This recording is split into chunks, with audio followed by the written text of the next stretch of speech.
యేసుప్రభు వారు జీవం కలిగిన దేవుడు. ఆయన మరణాన్ని జయించాడు.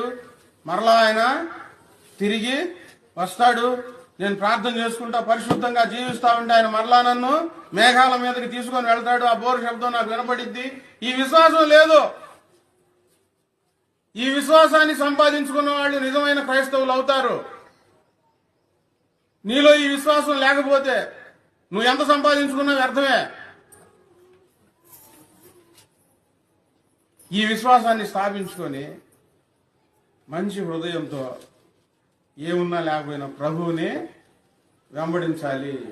వేరే ఆలోచనలు రానివ్వకూడదు.